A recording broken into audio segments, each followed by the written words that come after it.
Bonsoir tout le monde. Chouette de vous avoir à cette heure-ci, après une journée de boulot sans doute pour la majorité d'entre vous. Voilà, donc moi c'est Janine Gillessen, je suis facilitatrice en intelligence collective et membre de notre nouvelle académie. Alors, mes spécialités sont plus dans des outils d'intelligence collective qui mettent en mouvement, qui utilisent les aspects corporels en complément des intelligences plus rationnelles. On aura l'occasion d'en parler plus tard.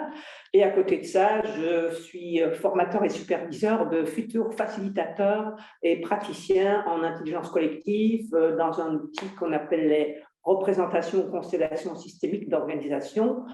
Et voilà, et je passe la parole à Pierre. Merci Janine. Bonsoir, moi je suis Pierre Dubril. Je fais aussi partie de l'Académie d'intelligence collective du CFIP et je facilite des groupes et des équipes en intelligence collective. Donc c'est du coaching et c'est de l'accompagnement d'équipes dans des situations de changement, de crise. Et mes outils, je m'inspire beaucoup de la théorie U dont on va un peu parler ce soir. Je m'inspire aussi beaucoup de la facilitation générative. Et voilà. Dont on va parler aussi, parce que là, tout de suite, on utilise des grands mots qui mériteront un peu d'explicitation dans la suite. Voilà, alors pour démarrer vraiment, je pense que maintenant j'espère que la majorité des personnes inscrites se sont connectées. On va commencer par lancer une petite vidéo d'illustration, de mise en jambe, de mise en bouche, comme vous le voulez, et on reviendra tout de suite dans quelques minutes vers vous. 1 plus 1 égale 2. Non. 1. On parle une. Pour 1, ensemble. Mais dans notre monde à nous, 1 plus 1 égale 2, 2 plus 2 égale 4, comme ça on devient selfish, on prend du pognon et on ne partage pas. Mais si 1 plus 1 égale 1, ou peut-être que 1 plus 1 égale 11, et ça c'est beau. Voilà. Donc, j'espère que vous avez eu l'occasion d'entendre ça parce qu'on s'est dit, tiens, c'était une belle introduction pour parler d'intelligence collective parce que le 1 plus 1, effectivement, il peut être 1 dans le monde des organisations, dans le monde du management. Quand on en a un qui dit comment les choses doivent se passer et qui pense les choses et que les autres exécutent, le 1 plus 1, il n'est pas très orienté intelligence collective. Quand on a le 1 plus 1 égale 2, on a déjà peut-être un début de collectif d'experts où chacun a son expertise, mais ce n'est pas pour ça que nécessairement on réfléchit, on fait collectivement, parce que c'est l'un à côté de l'autre, et à un moment donné, on espère que l'ensemble va fonctionner. Le 1 plus 1 égale 3, qu'on pourrait imaginer, nécessite déjà qu'on accepte que dans l'échange, dans un débriefing, un vrai débriefing, on sollicite quelque chose de plus large que les deux personnes qui sont en présence et qu'on sollicite quelque chose de plus large que notre connaissance rationnelle, que notre savoir intellectuel, mais qu'on fait déjà avec des niveaux sans doute plus émotionnels, peut-être des canaux plus sensoriels et qui aident à la prise de décision et qui impliquent, je vais dire, une personne, une autre personne et tout ce qui est en interaction entre elles.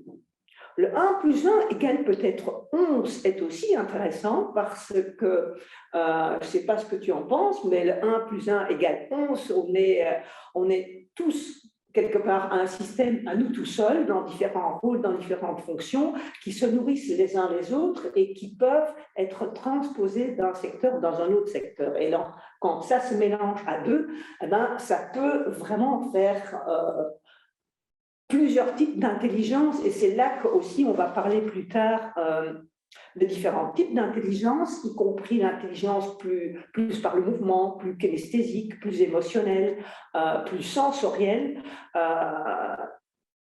peuvent faire que 1 plus 1 à certains moments égale 11, voire plus. Et dans les équipes et dans le travail qu'on propose, en tout cas ici au CFIP, c'est plus dans cette direction qu'on a envie de vous inviter à nous suivre. Voilà, pour la suite de la soirée. Et avec ça, voilà. Je te laisse continuer la suite. Hein. On pourrait dire que nous sommes trois. On pourrait dire. Il y a Janine qui, avec toute son intelligence bien connue, Ouais. il y a moi je fais ce que je peux, et puis il y a le système que nous formons à nous deux qui peut être créatif et créer, imaginer quelque chose que aucun de nous deux n'aurait pu imaginer tout seul. C'est ça. Et alors là, c'est l'intelligence collective qui fonctionne. Donc voilà, avec ça, vous avez déjà une première idée de l'intelligence collective. Et puis, il y a autre chose qu'on peut aussi ajouter, sur lequel Janine vient de dire quelques mots. Et là, David va vous passer le PowerPoint qu'on a préparé, c'est de dire que dans nos organisations, il y a plusieurs types d'intelligence qui sont possibles. Il y a évidemment l'intelligence rationnelle. L'intelligence rationnelle, c'est les faits, l'objectivité, l'argumentation. Si tu as raison, j'ai tort. Si j'ai raison, tu as tort, etc. Mais il y a aussi d'autres formes d'intelligence. Il y a l'intelligence émotionnelle qui est très importante, le fait de comprendre ses propres émotions, de comprendre les émotions des autres, de savoir que la réaction à une proposition, à un événement, elle n'est pas que rationnelle, elle est aussi de l'ordre de l'émotionnel, et c'est important de pouvoir en tenir compte. Et puis, il y a d'autres formes d'intelligence. Il y a l'intelligence symbolique. Nous naviguons dans une forêt de symboles, la couleur de la cravate, la grosseur de la voiture, mais pas seulement. Il y a aussi la place que nous tenons dans une réunion, le temps de parole que nous prenons, l'espace que nous occupons, la manière dont nous occupons l'espace, tout ça et bien d'autres choses donnent une signification particulière à notre présence. Et puis, il y a enfin, je dis enfin, mais il y en a encore beaucoup d'autres que je ne peux pas tout citer, il y a l'intelligence intuitive, notre intuition, qui nous permet de percevoir des messages, de construire des informations qui ne sont pas de l'ordre du rationnel, mais qui ont du sens et qui parfois on ne sait pas pourquoi ça nous vient, on ne sait pas l'expliquer rationnellement, mais c'est quelque chose qui est présent et qui a du sens. Et ce qui nous peine un peu, et c'est pour ça qu'on est attaché à l'intelligence collective, c'est que dans nos équipes et dans nos organisations, la forme d'intelligence qui a le plus souvent la place prépondérante, le haut du pavé, c'est l'intelligence rationnelle. Et il est très difficile, parfois, d'amener d'autres formes d'intelligence, d'amener la dimension émotionnelle, parce que est-ce que je vais oser parler de comment je me sens ou de l'émotion que je vis? J'ai peur qu'on rigole de moi. L'intelligence, la dimension symbolique, peut-être il y a du tabou, des choses dont on ne peut pas parler, et puis l'intelligence intuitive, je ne pourrais pas le justifier rationnellement, et puis ce sera facile pour quelqu'un d'autre de démolir ce que j'ai proposé parce que je n'ai pas d'argument rationnel pour l'amener. Et donc, ce qu'on va faire, donc vous voyez ici les deux pieds sur lesquels marche l'intelligence collective, c'est d'une part la connexion entre les différentes personnes qui forment le système, c'est le 1 plus 1 égale 3, 11, etc. Et puis la connexion à l'intérieur de chaque personne entre les différentes formes d'intelligence et l'activation de ces différentes formes d'intelligence. Et là, on va vous montrer quelques petits exemples tout à l'heure. Alors, je vois que David nous est revenu. David, est-ce que tu peux nous donner peut-être le visuel du petit exposé de Pierre pour qu'on puisse peut-être le commenter davantage? Voilà, on avait prévu ça et puis un petit couac est arrivé. Et le voilà.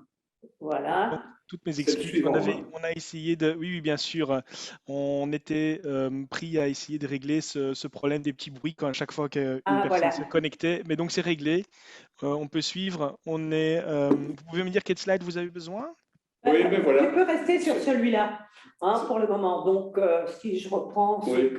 ce que Pierre vient de dire, on pourrait dire qu'à beaucoup d'endroits, dans beaucoup de théories d'approche, on peut observer les 4 dimensions de l'intelligence que vous voyez là, qui, dans le visuel suivant, vont dans le concret avoir une autre forme. Parce que l'idéal Voilà. est que Vous allez voir dans la dia suivante. comment dire ça, chaque type d'intelligence soit équivalente à une autre, ce qui dans notre société n'est pas le cas, est loin d'être le cas, et dans certaines cultures sont très différentes de l'une par rapport à l'autre.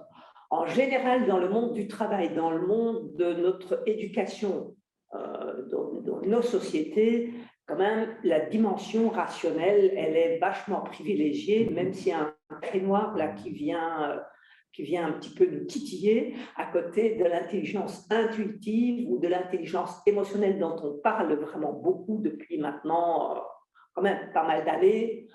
Dans les années 80, on n'en parlait pas comme on en parle aujourd'hui. Et néanmoins, c'est pas parce que la connaissance est là que la manière de l'utiliser, est présente. Et aujourd'hui, on peut proposer plus d'outils et plus de manières de faire pour exploiter, pour stimuler toutes ces intelligences, qu'elles passent par le mouvement, qu'elles passent par le corps, qu'elles passent par la symbolique ou par le travail plus artistique. Et ça, c'est vraiment quelque chose qui donne de l'ouverture, je pense personnellement, dans le monde aujourd'hui, qui donne de l'acceptation des différences et qui donne vraiment plus d'intelligence parce qu'elle est inclusive et pas exclusive comme peut l'être peut-être que l'intelligence rationnelle qui nous met dans des niveaux de compétition aussi, les bons, les mauvais. Et si on les considère plus largement, ça ouvre vraiment des champs de conscience et des champs d'être reliés. On est bien dans la connexion des différentes intelligences et pas dans l'addition. L'addition, c'est 2 plus 2.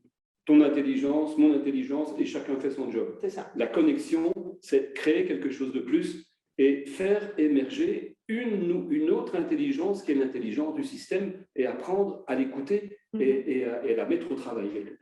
Oui, pour ça, il faut reconnaître que c'est quelque chose qui existe, 2, lui donner une certaine valeur pour pouvoir s'appuyer dessus dans la manière de mener un projet, dans la manière d'installer une équipe, dans la manière de créer quelque chose. Ça nécessite que aussi le facilitateur ou le manager ouvre d'une certaine manière l'espace à ce que toutes ces intelligences diverses puissent se mettre à l'œuvre. Comme plusieurs l'ont fait, n'hésitez pas à poser des questions. Oui, c'est ça. Ça permet de voir un petit peu comment vous en êtes. Oui, c'est ça. Et qu'on a prévu un temps de pouvoir y répondre dans la mesure du possible pour nous, et peut-être que c'est déjà le moment d'y aller. Oui, peut-être s'il y en a. S'il y a déjà des questions, oui, donc je vais peut-être une fois partager ici. Attendez, hop. Donc en gros, on a quelques soucis techniques, mais bon, voilà, c'est des choses qui arrivent. Ici, donc une réflexion qui vient étrange de présenter l'intelligence collective comme la somme des diverses intelligences. L'intelligence collective est fondamentalement rationnelle à mon sens. Donc c'est Paul Café-Philo qui pose ça comme constat. Est-ce que vous pouvez peut-être réagir à ça? Je pense qu'il y a 2 choses. Quand on parle d'intelligence, on peut mettre intelligence au pluriel et on peut mettre le collectif au pluriel. Dans la manière de parler d'intelligence autres qui sont peut-être des intelligences plus sensorielles, ça nécessite effectivement qu'on ouvre la manière de penser. Bien sûr que la pensée, elle est rationnelle, mais la pensée a aussi un appui, je pense très sincèrement, sur tous nos niveaux émotionnels qui conditionnent la manière dont nous pensons. Donc, ça change les donnes quand on inclut cette dimension-là que quand on l'exclut. Et l'émotion, en fait, l'émotion, c'est d'abord un ressenti somatique. Je ressens un nœud dans mon ventre, et puis 30 millisecondes plus tard, mon cerveau me dit « je suis angoissé ». Mais en fait, les émotions, c'est d'abord un ressenti somatique qui est traduit. Et donc, bien sûr, c'est de l'intelligence, on rationalise. Je pense qu'effectivement, on rationalise beaucoup, mais une grande partie de notre intelligence vient du ressenti somatique notamment. Ouais. Donc, peut-être. Je pense qu'on va approfondir ça tout à l'heure quand on va parler des différents outils. Certains des outils vont éclairer cette question. D'accord. Très bien. Voilà, donc ça c'était la seule remarque que j'ai pour le moment qui concerne le contenu dans le chat. Merci, donc on peut continuer avec le programme. Donc, on peut continuer avec le programme. Mais alors, on voulait vous proposer de réfléchir une minute avec un crayon papier, de réfléchir une minute à une expérience que vous auriez peut-être déjà vécue. Est-ce que vous avez déjà expérimenté quelque chose qui a trait à l'intelligence collective, qui a fonctionné ou qui n'a pas fonctionné, qui a été satisfaisant ou qui a été frustrant? Voilà, simplement, mettez-le, enfin, rappelez-le à votre mémoire, parce que tout à l'heure, on fera un petit travail qui vous invitera à partager cette expérience. C'est ça. Ceci pour peut-être que, voilà, certains l'ont oublié, mais on vous invite ici à un webinaire participatif, pas juste un webinaire où nous donnons quelque chose d'académique. Et donc, la proposition vient dans ce sens-là et on vous invitera à suivre un travail en sous-groupe qui va nourrir ce que Pierre propose et ce que David va nous proposer dans un temps suivant sur un temps plus théorique, si vous le voulez bien. Donc, l'invitation est vraiment de mettre quelque chose en œuvre au travers d'une expérience où vous dites, tiens, là, il y a eu un waouh, là, il y a eu quelque chose qui s'est passé dans l'expérience qui a fait que ça s'est passé autrement que d'habitude et qui nous semble être le résultat de quelque chose du type collectif. Voilà. Voilà. Quelque chose a émergé. Ouais.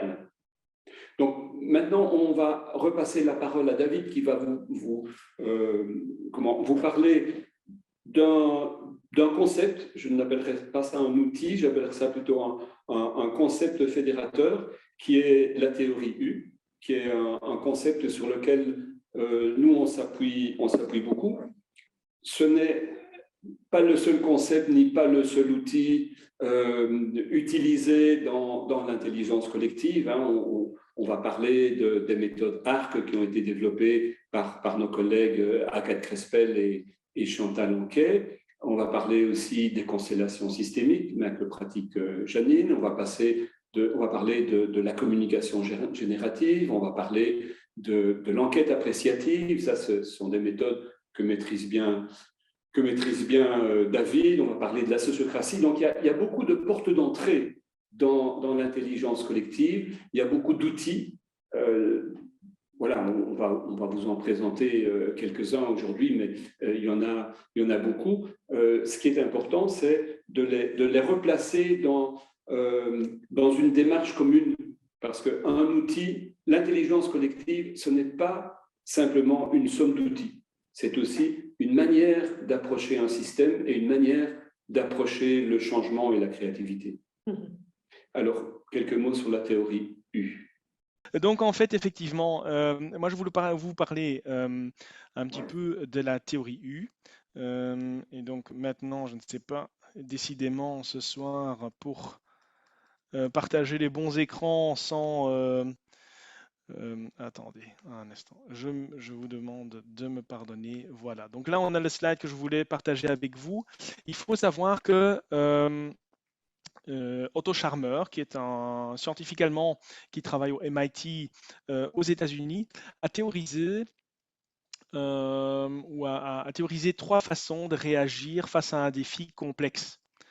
Et la première façon de réagir à un défi complexe, c'est d'ailleurs la méthode ou le choix qui est fait par la plupart des personnes, c'est de fermer les yeux et de simplement reproduire ce qu'on a toujours fait, en espérant que la situation va passer, qu'on ne doit plus faire face à ces défis complexes, soit dans nos organisations, soit individuellement, soit au niveau sociétal. Et puis, il y a une autre façon de réagir à ça, et on le voit en tout cas très fortement au niveau des changements sociétaux en route, c'est-à-dire qu'il y a une autre tendance de réagir aux défis complexes qui est de dire, ah bah oui, la complexité, c'est la suite de l'évolution de notre société, et donc du coup, il faut aller en arrière. Donc, c'est des personnes qui prêchent vraiment que avant tout était meilleur et que il faut tout simplement de nouveau remettre remettre les femmes dans le ménage pour créer le plein emploi, pour prendre un exemple. Et donc, il y a une troisième façon de réagir à cette complexité qui a donc été théorisée par Charmer et qui dit, tiens, pour tacler cette complexité, commençons déjà dans un premier temps d'arrêter de reproduire ce qu'on fait tous les jours et de nous positionner volontairement à la frontière de nos connaissances, c'est-à-dire d'adopter une posture d'observateur, de scientifique, c'est-à-dire on va faire taire dans un premier temps, on va faire taire la voix du jugement, hein, et la voix du jugement, l'idée c'est vraiment donc ici d'arrêter d'observer avec l'esprit ouvert les choses qui nous entourent. Ça, c'est une première phase. La deuxième phase, c'est qu'une fois qu'on a observé, il faut aussi arriver à faire taire la voix du cynisme. Et la voix du cynisme, quand on la fait taire, en fait, on devient accessible au ressenti. Et donc, avec ce co-sentir, hein, on glisse un petit peu plus vers le bas sur cette courbe du U, pour finalement également faire taire la voix de la peur. Et donc d'avoir le courage aussi de s'ouvrir aux solutions qui sont nécessaires pour le futur et qui peuvent parfois qui peuvent parfois justement nous sortir de notre zone de confort parce qu'elles sont innovantes. Et donc du coup de lâcher aussi prise par rapport à ce qu'on connaît déjà. Et pour chaque niveau de cette observation, donc c'est-à-dire pour la phase de la répétition, pour la phase de l'observation, pour la phase du co-sentir et la phase de la présence, du presencing, il y a un niveau d'écoute. Et donc, le premier niveau d'écoute, c'est vraiment j'écoute encore à partir de ma réalité. Donc, au premier niveau d'écoute, je vais entendre ce que la personne elle dit, mais je vais me servir par rapport à ce qu'elle me dit uniquement des choses qui renforcent les idées que j'ai déjà et rejeter tout ce qui ne rentre pas dans mon cadre de référence. Donc, je vais passer alors au niveau d'écoute, un niveau plus profond qui est, je vais me mettre donc dans une posture d'écoute, justement un petit peu comme scientifique, et donc je vais écouter la personne et je vais essayer de comprendre ce qui se passe. D'accord? Sans jugement. Puis si j'arrive aussi à faire taire la voix du cynisme, je vais pratiquer ce que beaucoup de personnes parmi vous connaissent, donc on va appeler ça le niveau d'écoute niveau 3. Le niveau d'écoute niveau 3 est l'écoute empathique, c'est-à-dire je vais non seulement observer ce qui se passe et me rendre disponible par rapport aux choses que la personne me raconte, mais je vais aussi vraiment essayer, avoir l'intention de me mettre donc de voir les choses à partir de la perspective de la personne que j'écoute. Et là où il y a un niveau supplémentaire qu'on vous invite aussi à pratiquer tantôt, qui est le niveau d'écoute niveau 4, le niveau d'écoute génératif. Et donc quand on passe au génératif, l'idée c'est vraiment qu'on n'a plus aucune intention par rapport à l'écoute, donc ni comprendre ce que la personne elle explique, ni vraiment se mettre à sa place ou de voir sa perspective, mais en fait de pratiquer une écoute qui est d'être présent, d'être au service de la personne qui s'exprime. C'est-à-dire on n'a plus aucune intention propre à nous, si ce n'est qu'être au service de la personne qui a envie d'exprimer ou de partager quelque chose. Et donc ça, c'est l'écoute générative. Et il est bien évidemment, ça ne veut pas dire qu'on ne pose pas de questions quand on est en écoute générative. Donc ça, c'est pas, on peut toujours poser une question, mais si on pose une question, l'idée, c'est vraiment de favoriser encore l'expression de la personne qu'on est en train d'écouter. Donc ça, c'est le quatrième niveau d'écoute. Et donc, on a donc premier niveau d'écoute, j'écoute vraiment à partir de mon cadre de référence, je prends uniquement les choses qui me confortent dans mes choix. On fait taire la voix du jugement et on est dans une écoute euh, objective, hein, dans la mesure où c'est possible. Et quand on fait taire, alors à ce moment-là, en plus, la voix du cynisme, on va donc également avoir une écoute empathique. Et last but not least, si on fait vraiment aussi faire taire la voix de la peur, se rendre vraiment accessible à ce que la personne a partagé avec comme seule intention de servir comme réceptacle, de tenir l'espace pour elle, on est dans l'écoute générative. Voilà, donc ça, je voulais partager avec vous comme petite théorisation. Alors, je vois, est-ce que l'écoute générative n'est-elle pas dangereuse? Pas à ma connaissance, donc l'idée n'est pas qu'on passe dans une... qu'on passe dans une... comment est-ce que je vais dire ça? L'idée n'est pas de passer dans une analyse, hein, donc on n'est pas là simplement en renvoyant la personne. C'est pas l'idée. C'est l'idée de pouvoir donner vraiment à la personne la possibilité d'exprimer ce qu'elle a envie de partager et d'aller aussi au bout de ses idées. Hein, donc ça c'est donc dangereuse, pas à ma connaissance. Alors est-ce que je peux donner un exemple d'écoute générative? Eh bien, l'exercice qu'on fait habituellement pour préparer aussi les personnes à échanger dans le cadre d'une facilitation, ce qui arrive très souvent, c'est que les personnes qu'on aimerait bien réunir autour d'un défi complexe restent très fort encore attachées à leur rôle. Hein. Et donc, du coup, on fait un exercice qui s'appelle le Dialogue Walk, et où on invite les personnes vraiment à se promener un quart d'heure, 20 minutes ensemble, puis de changer, où chaque fois une personne partage quelque chose, peu importe quoi, et que l'autre personne expérimente cette écoute, c'est-à-dire est attentive, tiens, bien sûr, on ne va pas être tout le temps dans l'écoute générative, bien sûr, on est aussi, on voyage un petit peu au niveau des écoutes, mais d'être attentif à ça, d'être en fait plus conscient du niveau d'écoute avec lesquels je suis, que j'ai activé en fait. Dans cette promenade. Et donc, on va faire une petite expérience ici par la suite, un exemple d'écoute générative, ça c'est difficile.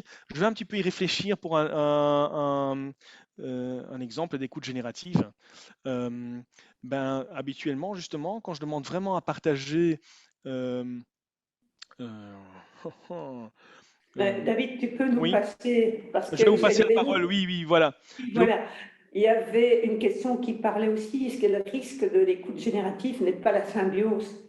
Alors, c'est très intéressant parce que tantôt, c'est vraiment une question intéressante, hein, de dire qu'est-ce que c'est l'écoute, qu'est-ce que c'est la présence à l'autre, parce que souvent on parle, David vous a parlé de 3 ou de 4 niveaux d'écoute, on écoute le sens, on écoute les mots, on cherche à comprendre rationnellement.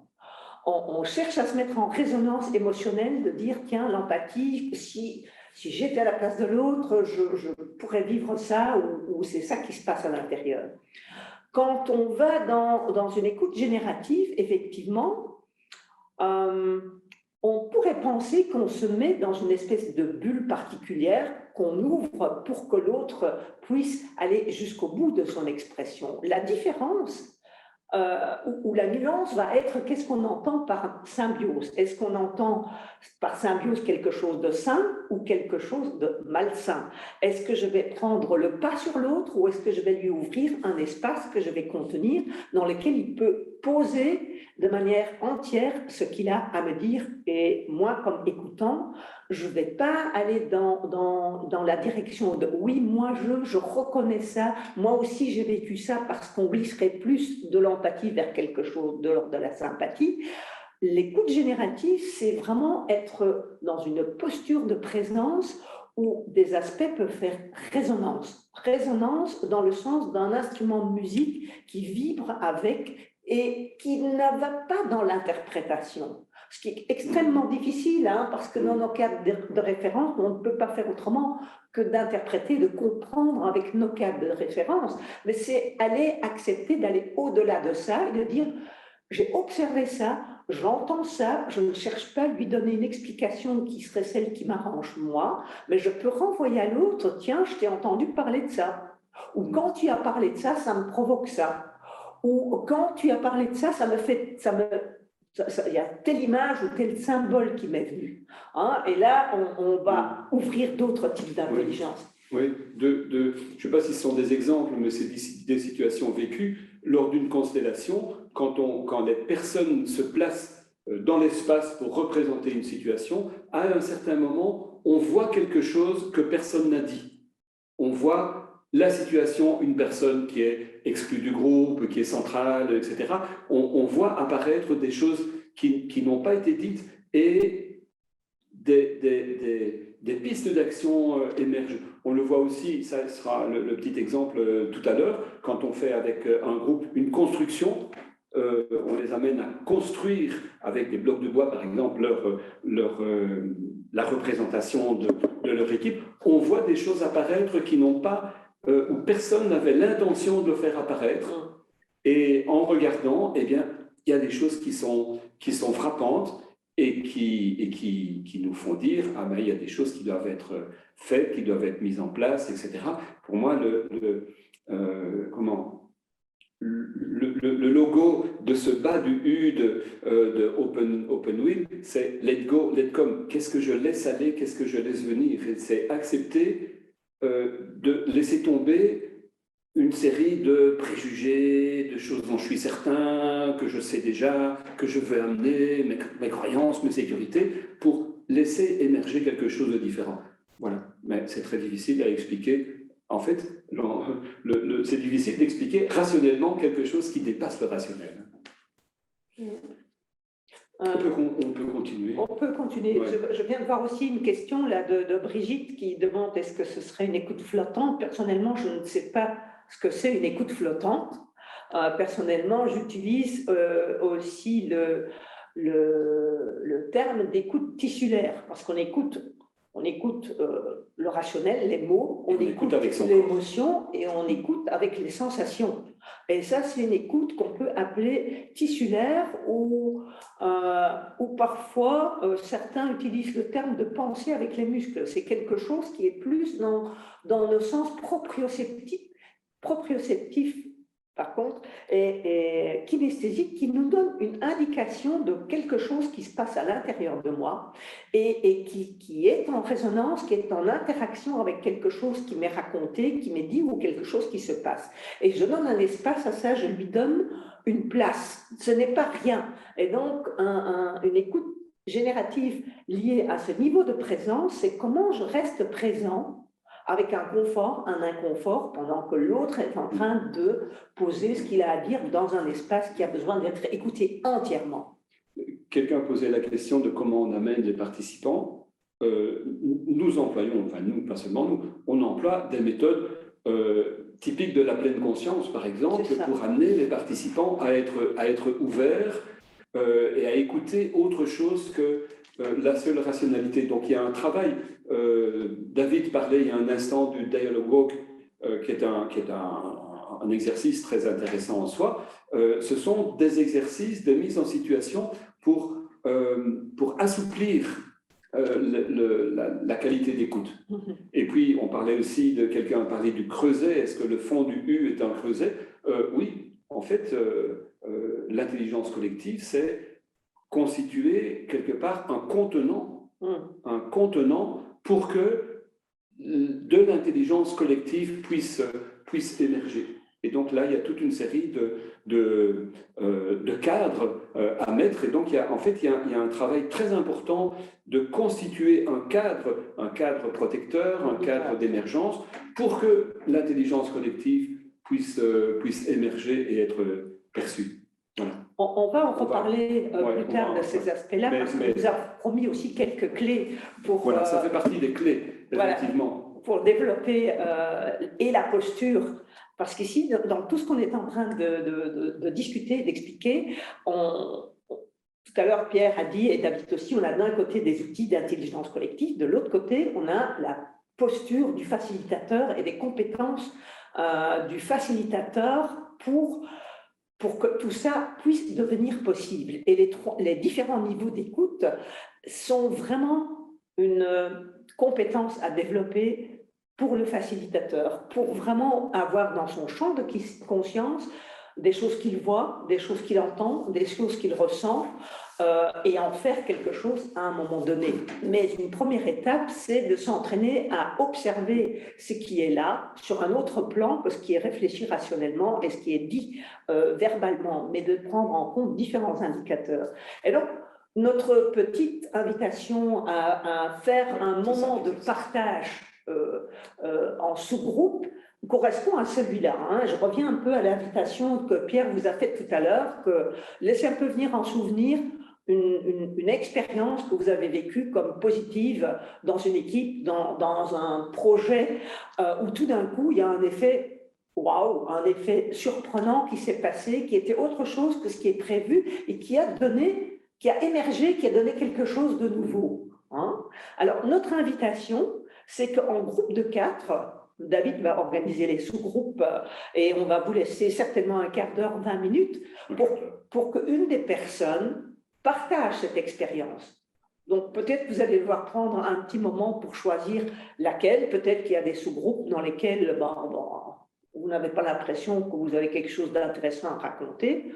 L'idée est que quelqu'un donne le récit de ce type d'expérience et que les 3 autres, vous vous mettez dans cette posture d'écoute sur différents plans. Ce qui nous intéresse au bout du quart d'heure, c'est que par sous-groupe, vous nous ramenez une phrase qu'une des 4 personnes est d'accord de mettre dans le chat, dans la conversation, pour dire, tiens, quels sont les différents niveaux qu'on a observés au moment du waouh ou de quelque chose de surprenant, quel est le niveau d'écoute qui a peut-être été actif là et qui a permis ça.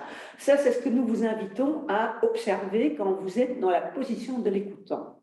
Donc, le niveau d'écoute chez vous, vous allez essayer de prendre conscience de comment vous écoutez, d'une part. Et par ailleurs, dans l'expérience dont vous allez entendre quelques minutes de récit, donc on ne va pas raconter sa vie, dans cette expérience, essayez de repérer quels sont les niveaux d'écoute qui ont été présents. C'est ça. Est-ce que les protagonistes se sont écoutés en essayant simplement de se justifier pour montrer que c'est eux qui avaient raison, ou est-ce qu'ils ont ouvert leur cœur, je dirais, pour écouter l'émotion, ou est-ce qu'ils ont écouté ce qui venait, let go, let come, et que quelque chose a pu émerger? C'est ça. Voilà. Ça, c'est le petit travail qu'on vous propose et sur laquelle on vous invite à envoyer une phrase de conclusion dans le chat après. Oui. Pour le moment, j'ai Christelle présidente. À mon avis, il y avait des personnes qui n'avaient pas encore terminé à désigner qui allait partager la phrase. Du cadre de la rencontre. Ah oui. Le plaisir d'être écoute empathique. On va laisser David les lire. Oui, donc en fait, les phrases qui arrivent, c'est peut-être. Oui, donc l'importance du cadre de la rencontre au sens du lieu et de la spontanéité, le plaisir d'être emmené dans un univers inconnu. Il y a aussi une écoute empathique grâce à un échange d'expériences, de la curiosité, un long processus d'acceptation d'un changement. L'écoute empathique en mode circulaire, dans un cadre précis définissant en amont les objectifs à atteindre. Oui. Donc, ça, c'est les phrases qui sont déjà là. Il faut se mettre volontairement dans un exercice stimulant la créativité de chacun, qui permet de conscientiser le niveau d'écoute que nous avons dans un groupe. Oui. Voilà, aussi, super. Voilà, je vois s'il y a encore des phrases qui arrivent. Ah bah oui. Comment concilier vos différents besoins? Ah bon, on n'avait pas pensé à cela. La prise de décision dans une situation complexe exige la conjonction de plusieurs facteurs, la confiance, la légitimité, la confiance encore une fois et du temps. Alors, l'autre phrase, c'est aussi: j'ai abandonné le jugement et le conseil, j'étais tout oui. J'ai écouté le récit, quelque chose s'est passé, cela s'est joué à deux. Ouais. Et la nécessité a donné l'envie d'avoir envie. Voilà, Très bien. merci pour toutes ces belles phrases. Il y en a encore une qui arrive. L'émergence d'une ébauche de solutions en écoutant le groupe donner son ressenti sur la problématique en tournant le dos au groupe, en supprimant le visuel et en le laissant place qu'à l'écoute de la personne qui était en problème. C'est génial. Euh, j'ai adoré d'être reçu au niveau 4, très bien. Groupe 2, je propose à mes collègues écoute générative plus accessible par le collectif que l'individuel. Le souci de compréhension nous a réunis. Et alors, en bas, il y a aussi Cécile qui partage donc la nécessité de lâcher pour se maintenir dans ce qui est en train de se faire, tout à fait. Et par ailleurs, le sentiment que chacun a ses préférences en termes de niveau d'écoute, c'est un challenge de tester des niveaux d'écoute moins souvent mobilisés, tremplin d'être à plusieurs. Voilà, Merci. merci pour tous ces partages. Il y a Merci. encore, décidément, l'enthousiasme à la résolution d'une difficulté, mais cuite après pour la mise en place. Hmm. OK, magnifique. Voilà, encore. Ouais, donc, dans ce type d'exercice inévitable, car court, de garder ses jugements, il faudrait plus de temps. Euh, ouais, en effet, en effet. Mais En bon, effet. voilà, C'est sûr. c'est quand même mieux d'y goûter un petit peu et d'avoir faim pour plus, hein, que de ne pas avoir goûté du tout. Hmm. Bien, alors je vous repasse la parole pour la suite du programme. Merci, David. Merci. Et donc, Pardon, on va pardon, dans pardon, la il y a suite. encore, excusez-moi, il y a encore ne pas mettre des mots pour se comprendre, c'est possible. Très joli Oui, aussi. oui. Comme quoi, tout ne doit pas passer par les mots. Merci, David. Et merci à tout le monde, parce que au travers des retours et de ces phrases, je trouve que vous avez bien illustré quelque chose, même au travers de ce quart d'heure, de ce qui fait partie d'un des ingrédients, qui fait partie de la posture du facilitateur et de ce qu'il est important qu'il stimule. Et donc, dans ce qui nous reste comme temps ce soir, on va vous parler, on vous avait annoncé 4 leviers, et le premier levier, c'est bien sûr cette posture du facilitateur et ce qui fait qu'il donne la permission d'ouvrir différents niveaux d'écoute, différents niveaux de présence et de permettre, sans le juger, à ce qu'ils aient tous une place, un peu comme quelqu'un a dit dans un des commentaires, ou un des groupes a dit, c'est comme des portes d'entrée, on n'a pas la même porte d'entrée. Et effectivement, nous avons tous nos portes d'entrée spontanées, et nous avons, en tant que facilitateur ou quelqu'un qui veut développer l'intelligence collective, ça fait partie de notre chemin de développement, de développer les autres portes. D'une manière ou d'une autre, ceux qui sont très dans le rationnel et le verbal, comment est-ce qu'ils vont ouvrir plus le travail vers le mouvement, vers l'intuition et vers l'émotion. Ceux qui sont très dans l'émotion et dans le ressenti, mais leur job et leur chemin va être de développer la mentalisation et comment on nomme les choses pour pouvoir les rationaliser. Donc les chemins ne vont pas être les mêmes, mais l'idée de porte d'entrée est vraiment une idée intéressante. Et donc, premier levier, c'est la posture du facilitateur et l'application des différents niveaux d'écoute tels que David vous les réaffiche là, avec un peu plus de détails. L'esprit ouvert, le cœur ouvert, la volonté ouverte pour sortir des chemins, je vais dire, pré-tracés, ce qui présuppose de lâcher les jugements, de lâcher les cynismes pour barrer l'accès à nos émotions et de lâcher la volonté d'imposer quelque chose. C'est quelque chose qui demande une action, qui demande une décision et qui demande à être mise au travail. Et parfois, ce n'est pas très visible, mais c'est ce que nous appelons la posture. Voilà. Merci Janine. Et puis, un deuxième levier qui a été évoqué d'ailleurs dans vos questions depuis le début, et quelqu'un tout au début disait, mais le fond du U, c'est un contenant, c'est un creuset. Et alors, effectivement, il y a quelque chose qu'on construit dès le départ d'une session de travail en intelligence collective, c'est ce qu'on appelle le cadre de sécurité. Pourquoi? Parce que exprimer quelque chose qui est de l'ordre de l'émotion, partager quelque chose qui est de l'ordre de l'intuition, oser abandonner une partie de nos jugements, une partie de notre volonté d'imposer ou de faire passer nos idées, ça demande un cadre de sécurité. Alors, ce que vous voyez là, c'est la copie d'un paperboard qui a été créé lors d'une formation qui a été donnée il y a pas très très longtemps, il y a 3 semaines. On a appelé ça Alliance de partenariat. La première question, vous voyez plusieurs niveaux de lecture là-dedans. La première question posée au groupe, c'était de quoi avons-nous besoin, de quelle ambiance avons-nous besoin de créer pour pouvoir travailler en intelligence collective? Alors les personnes ont répondu, vous voyez, 4 points importants: la bienveillance, l'écoute, le respect, la confiance. Jusqu'à présent, c'est bien, mais ce n'est pas encore très, très engageant parce que ce sont des mots, bien sûr, très positifs, mais qui sont quand même un peu passe-partout. Alors, la deuxième question, c'était: c'est quoi pour vous la bienveillance? Non pas une définition du dictionnaire Larousse, mais à quel signe concret et visible verrez-vous qu'il y a de la bienveillance?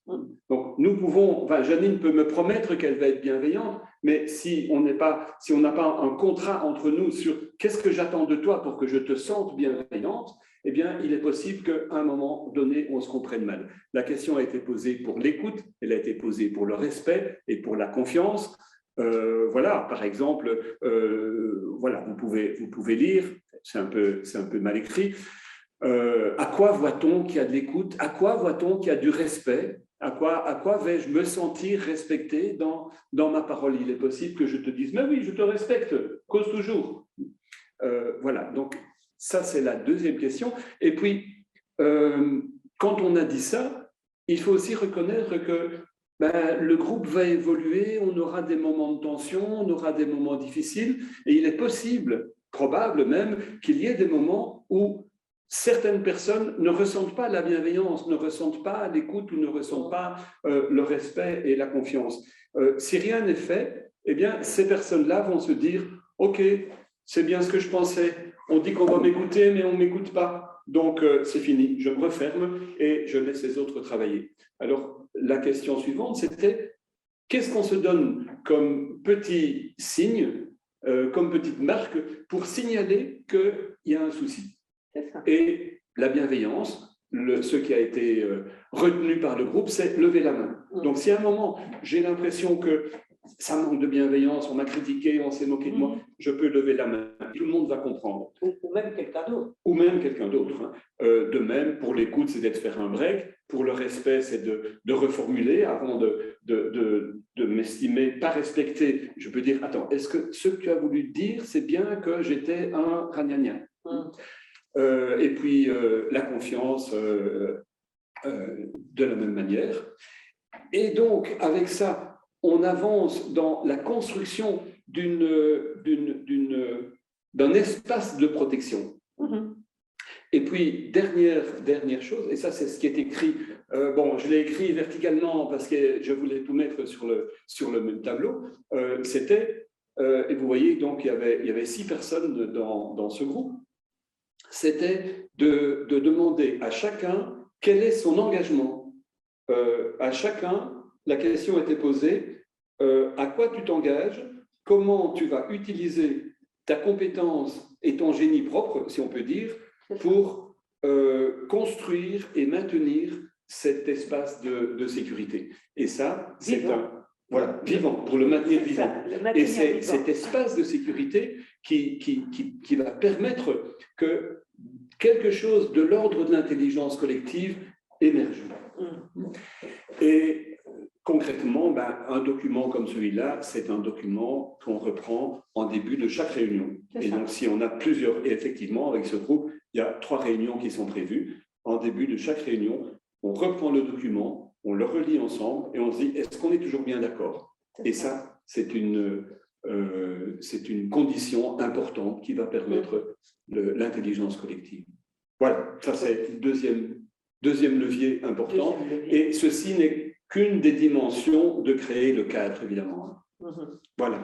Alors, une troisième clé, aussi indispensable qu'un cadre de sécurité, et ça ne sert à rien de provoquer ou de stimuler un travail en intelligence collective si on n'est pas au clair sur l'intention, c'est-à-dire à quoi ça va servir, dans quelle direction ça doit nous importer. Donc, faire un travail sur l'intention où il y a une adhésion majoritaire à l'intention collective est une des autres clés pour pouvoir travailler en intelligence collective. Alors ici, vous avez 3 exemples d'intentions qu'on a élaborées au mois de janvier avec le premier groupe de formation en académie d'intelligence collective qui a démarré cette année-ci.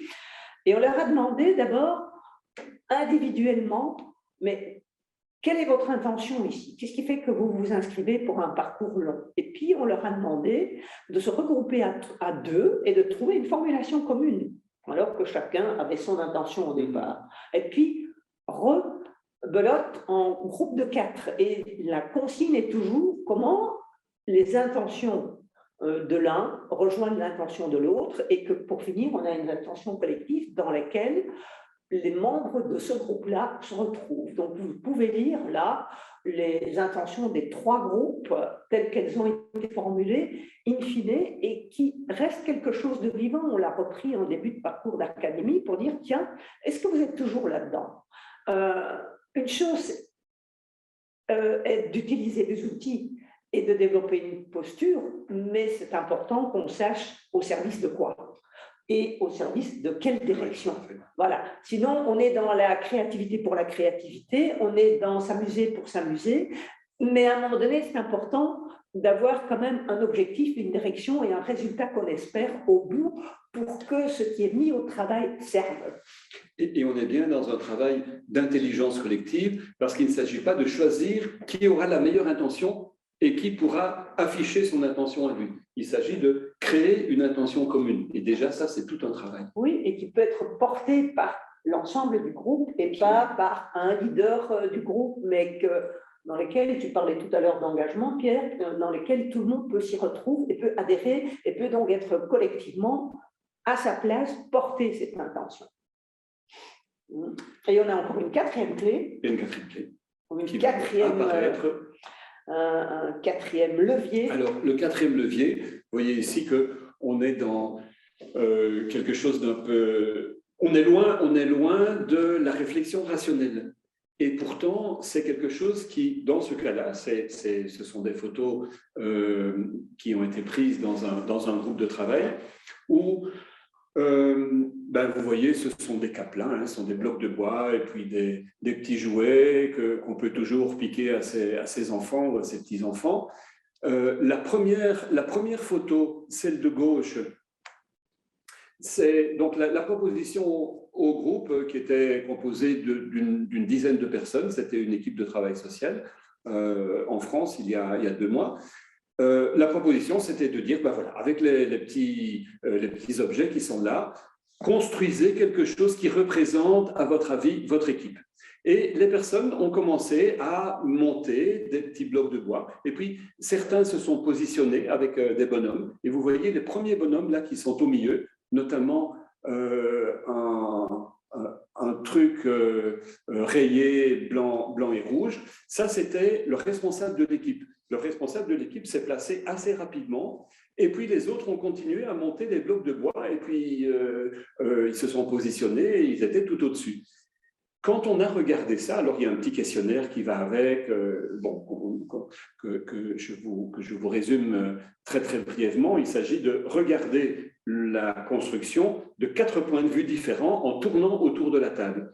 Et puis les gens se sont dit, mais c'est incroyable, le responsable, il est comme prisonnier au milieu de l'équipe.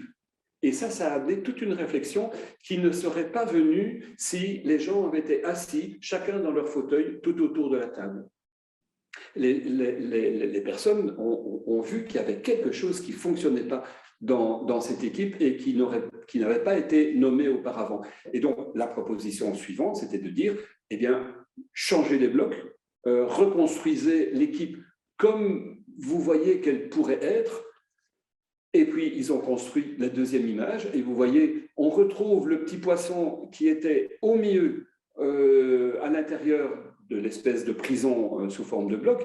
On le retrouve au milieu du cercle. On voit le petit poisson là sur un espèce de petit promontoire qui est un bloc en bois avec les membres de l'équipe tout autour. Alors ça a l'air un petit peu plus idéal, mais ça ne l'est pas tout à fait, parce qu'entre certaines personnes et le responsable, il y a un lien simple, et puis entre d'autres, il y a des murs, vous voyez, des blocs de bois qui sont mis un peu dans tous les sens. Il y a des panneaux de circulation, il y a un stop, il y a des passages difficiles, etc. Et ça a permis à l'équipe de dire, OK, on peut aller vers quelque chose de différent, mais il restera des difficultés qu'on va devoir assumer, qu'on va devoir travailler. Et on a pu nommer les choses sans culpabiliser, sans accuser des personnes de prendre le pouvoir, de machin, et ça a permis. Bon, alors après, évidemment, là, on est dans le symbolique. On laisse passer l'émotionnel, et puis là, mais on revient évidemment sur une partie rationnelle en disant maintenant, qu'est-ce qu'on fait? Et la partie suivante, la dernière partie, donc ce travail, ça a pris une matinée en fait. La dernière étape, ça a été de dire mais qu'est-ce qu'on pourrait mettre en place, qu'est-ce qu'on pourrait faire, quelles pourraient être les premières actions qu'on pourrait mettre en œuvre pour arriver vers une configuration d'équipe qui serait, je dirais, moins souffrante, parce que c'est un petit peu de ça qu'il s'agissait. Alors voilà. Merci. Je me permets d'intervenir peut-être rapidement. Il y a plusieurs questions qui sont dans le chat. Oui. Donc, juste pour l'information de tout le monde, on va répondre vers la fin de la session aux différentes réponses. Par contre, il y a une question, je pense, Céline qui pose la question, et donc le levier de la connaissance profonde de son équipe et de ses fonctionnements. Non, et donc le levier est la connaissance profonde de son équipe et de ses fonctionnements. Et je me permets de la poser parce que je pense pas que c'était le levier, c'était pas nécessairement la connaissance de l'équipe. En fait, il y avait autre chose de laquelle vous voulez partager sur base de cet exercice, de cette base de cet exemple. Oui. Pardon. Oui. Oui. Le levier, c'est de passer par quelque chose qui n'est pas de faire un détour. C'est ce que notre collègue Agathe Crespel appelle le détour. C'est de passer par un détour qui, dans ce cas-ci, était par une construction. C'est de passer par un détour qui nous fait voir la situation autrement. Et donc, avec ça, on parcourt les différents niveaux du U. D'abord, le open mind, on regarde notre situation de l'extérieur. Là, je vois mon équipe et puis je vois ce qu'elle pourrait être. Le open heart, eh bien, je ressens ce que peut ressentir le responsable qui se trouve enfermé à l'intérieur des blocs de bois, et puis aussi la sensation qu'il peut avoir quand il est le centre de tout, et puis aussi open will, parce que je peux faire bouger, il n'y a pas d'enjeu à faire bouger les blocs de bois, et donc je peux construire quelque chose d'autre qui va nous amener à configurer l'équipe différemment, sans passer, en tout cas en faisant un peu abstraction, en oubliant un peu pour un moment les enjeux relationnels, les jeux de pouvoir, les jeux de préséance, etc., qui vont bien sûr revenir, mais sur lesquels, entre-temps, on aura pu mettre des mots. Et à partir du moment où on peut mettre des mots, on n'est plus dans le non-dit, on n'est plus dans le tabou, et on peut travailler les choses. Donc, voilà. Ce quatrième levier, c'est lié à ce qu'on a appelé tout au début l'activation d'autres types d'intelligence. C'est le mouvement dans l'espace, c'est la construction spatiale, ici c'est une forme de sculpture, c'est faire un détour par là qui va activer autre chose en termes d'intelligence qu'on relie bien sûr à l'écoute, mais le quatrième levier, clairement, c'est comment on active les autres types d'intelligence que les classiques qui sont autour de la table. Et la compréhension profonde dans la question que la question évoquait, la compréhension profonde du fonctionnement de l'équipe, c'est le résultat du travail.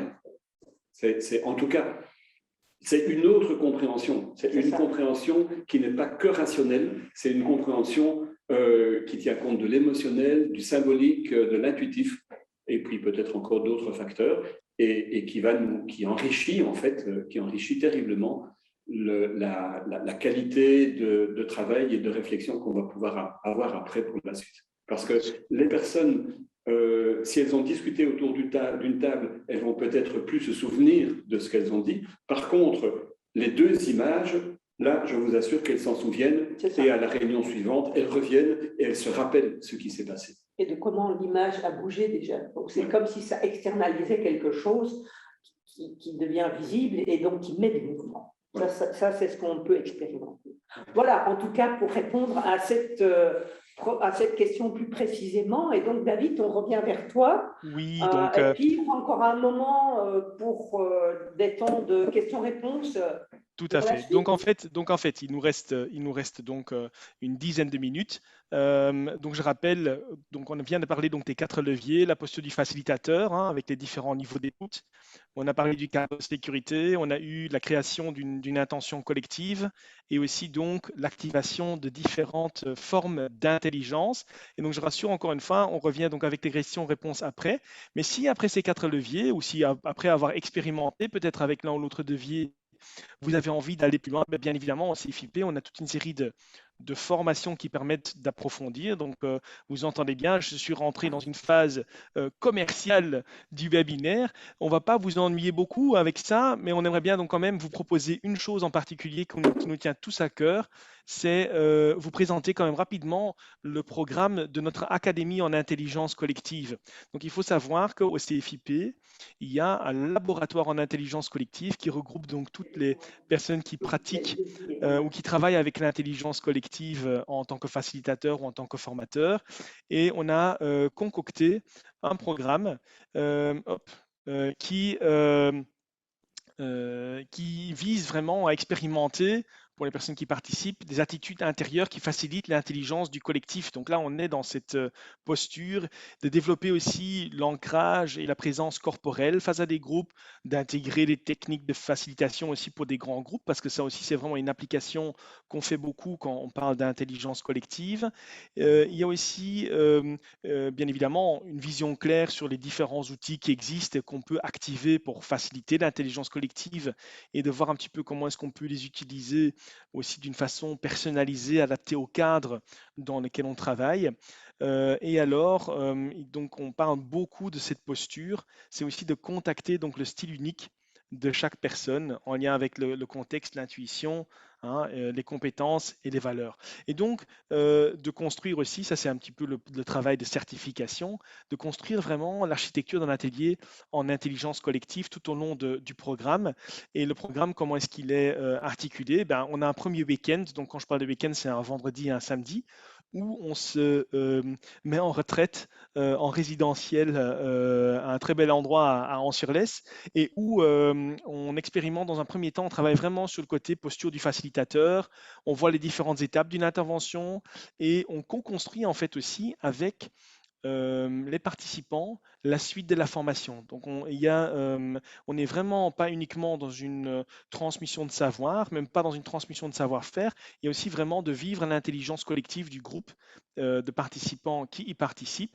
Et on travaille donc aussi déjà sur un protocole, une méthodologie aussi d'intervision et de supervision qui amorce un apprentissage entre pairs et qui fait vraiment groupe au niveau des facilitateurs qui participent ou des futurs facilitateurs qui participent.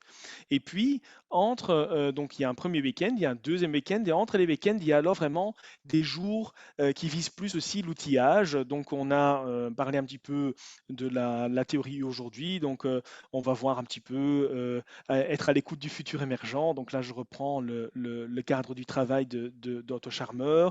On aura aussi une journée sur les méthodes d'action, hein, donc utiliser l'intuition pour ouvrir des perspectives. Donc là, on va parler beaucoup des détours, duquel on a parlé là tantôt avec la sculpture. Il y a aussi donc un module sur les facilitations des grands groupes. avec toute une série de techniques d'animation à ce sujet-là. Une journée sur le corps et le mouvement au service de l'intelligence collective. Donc là, on va être très fort aussi dans le sentir et d'une forme de détour particulière. Et on aura aussi une journée sur tout ce qui touche à la prise de décision en intelligence collective. Parce qu'il faut savoir que parfois on a un petit peu d'amalgame, où est-ce que l'intelligence collective commence et où est-ce qu'on est dans l'entreprise libérée.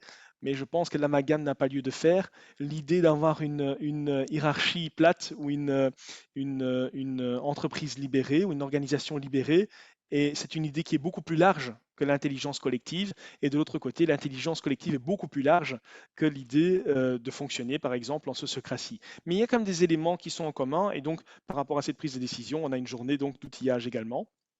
Et alors, le parcours se clôture avec un deuxième week-end.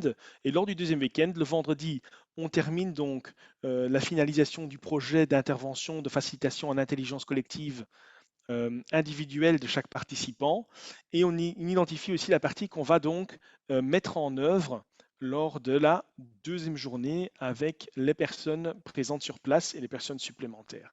Donc je voulais juste un petit peu vous dessiner comment est-ce que nous, on a conçu une formation où on est sur un cadre, sur la posture, sur le système d'intervention, mais aussi avec une série d'outillages pour de différents champs d'intervention. Voilà, ça c'était juste pour vous le dire. Aussi à savoir que justement, il y a tout un suivi, un groupe de pairs qui se met en place au moment de cette académie, et qu'il y a donc beaucoup d'intervenants aussi qui interviennent, avec chacun un style différent. Et donc c'est aussi l'idée de voir un petit peu pour contacter son style personnel en ayant été aussi facilité par des personnes avec des styles et des compétences et des approches très très différentes. Mais donc ça, c'était juste la petite partie. Revenons aux questions. Je vais une fois regarder ce qui est encore dans le chat. Je vois que dans le chat, vous avez aussi le lien vers la fiche qui explique l'académie. Donc, je retourne un petit peu, je regarde un petit peu où est-ce qu'on en est. Les slides avec les différents... pardon, excusez-moi, je retourne un petit peu en arrière, pardon. Donc je vais quitter les slides, voilà, me dit-on ici, parce que moi j'ai encore une voix qui me parle. Et voilà, donc qu'est-ce que je vais chercher les questions? David, la question qui concernait les slides, c'était de remontrer, quelqu'un demandait de réafficher les 4 leviers. Donc ça concerne les 4 slides avec les 4 leviers. Mais de toute façon, on va vous envoyer aussi la présentation qu'on a utilisée ce soir, hein. Donc comme ça, Ouais. on ne va pas. Mais d'ailleurs, j'ai vu aussi que le lien pour le partage par rapport à l'académie est fait. Mais je cherche les questions. Ah oui, donc première question, c'est est-ce que l'intelligence collective ne nie-t-elle pas les rapports de pouvoir? Ne nuit-elle pas, c'est ça? Ne nie-t-elle Ne pas les nuit-elle pas. rapports de pouvoir? Ah, c'est une question très intéressante, je trouve, et quelque chose qui apparaît très souvent. Je pense qu'il ne faut pas confondre intelligence collective, prise de décision, niveau hiérarchique, parce que l'intelligence collective ne remplace pas la prise de responsabilité et la prise de décision au niveau qui concerne les responsabilités de chacun. Donc, tout à l'heure, on a parlé d'intention et de direction. Il faut effectivement savoir quel est l'objectif de l'utilisation de l'intelligence collective. Et si c'est un prétexte pour contrebalancer un jeu de pouvoir, ou si c'est un prétexte pour imposer autre chose, ça risque de ne pas très bien fonctionner, hein, parce qu'on va avoir des résistances. Donc l'importance, ce n'est pas de lier, l'importance c'est de ne pas tout confondre. Hein, les prises de décision doivent se faire, comme Pierre a dit tout à l'heure, ou toi tu l'as dit David, je ne sais plus, dans une entreprise libérée, l'intelligence collective est mise au service de quelque chose, mais ça n'empêche pas qu'il y a des décisions et des responsabilités sur différents endroits qu'on ne va pas remplacer. Oui, c'est ça. L'intelligence collective ne remplace pas le système de responsabilité qui existe dans l'organisation ou l'entreprise. Simplement, ce qui se passe, c'est que plutôt qu'une personne décide tout seul de quelque chose qui va concerner beaucoup de personnes, c'est bien, c'est son droit, mais elle risque de prendre une décision qui va pas tenir compte de l'ensemble des facteurs. Et donc, travailler en intelligence collective, c'est se donner la richesse d'élaborer des propositions qui vont être beaucoup plus riches, inclure beaucoup plus de personnes, et puis après, il faudra quand même les décider. Donc, après un travail en intelligence collective, on peut arriver à formuler, je ne sais pas moi, 3 ou 4 propositions entre lesquelles il faudra décider. Donc, il y a un décideur aussi qui va intervenir, mais il a un matériau beaucoup plus riche pour décider qu'être tout seul dans son bureau devant sa feuille blanche. Oui. Donc ici, attendez, je me permets de vous interrompre parce qu'on est déjà 19h31, il y a déjà certaines personnes qui nous quittent. Par contre, je trouve très intéressant, il y avait encore une question. Est-ce que l'indice que l'intelligence collective a été mobilisée n'est-elle pas que du nouveau, de l'inattendu apparaît? Je pense qu'on peut dire oui. Je pense qu'on peut dire oui. C'est que plutôt que reproduire des solutions qui étaient déjà dans la tête du responsable et puis il arrive avec son idée préconçue, ou plutôt que reproduire des solutions, des anciennes solutions qui n'ont peut-être pas marché, mais dont on espère qu'aujourd'hui elles vont marcher, c'est laisser venir de l'inattendu. Et là, on est dans la création, on est dans l'intelligence collective, effectivement. On est dans l'émergence, on est dans le génératif. Maintenant, ce n'est pas parce que c'est inattendu que c'est nécessairement une bonne solution. L'inattendu, c'est inattendu. Et puis on examine et on regarde si ça peut marcher, on le teste. Parce que David vous a montré la descente dans le U, mais il y a aussi toute la remontée, élaborer cristalliser l'idée et l'intention collective, élaborer un prototype, passer à une expérimentation plus large. Donc c'est toute la suite. Et entre autres, l'étape de prototype est vraiment quelque chose d'important, comme les prototypes des voitures de course, comme les prototypes de n'importe quel appareil technique. C'est essayer quelque chose, non pas pour que ça réussisse, mais pour qu'on voit où ça va rater. Donc essayer dans un petit cadre très très concret pour voir ce qui fonctionne et ce qui ne fonctionne pas. Ouais. Et alors, il y a encore une question.